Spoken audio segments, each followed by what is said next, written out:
12 గంటలు అవుతుంది. నేను రేపు మాట్లాడతాను, ఓకేనా? Good night Monika. ఓకేలేరా, బాయ్.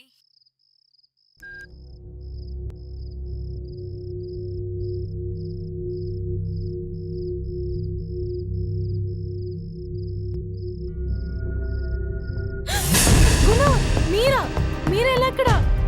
ఎదురు చుల్ల కదా, 5 సంవత్సరాలుగా నా జీవితంతో ఆడుకున్నావు కదా నువ్వు. లేదు గుణ, నన్ను క్షమించండి. I'm sorry. నిన్ను వదలను, నిన్ను నీ మామని ప్రాణాలతో వదలను. గుణ, నేను చెప్పేదే విను ప్లీజ్. ఏయ్, చాలు నువ్వు చెప్పింది నేను వినిందంతా. ఇంకా మాటలు లేవు, నిన్ను సంపు కూడా వదిలిపెట్టను. వద్దు గుణ, నన్ను వదిలే. ఎక్కడికి వెళ్తావు? ఎక్కడికి తప్పించుకోవాలనుకుంటున్నావు? ఆగు. ఏయ్, ఏయ్. రావే నా ఫేస్బుక్ హీరోయినా.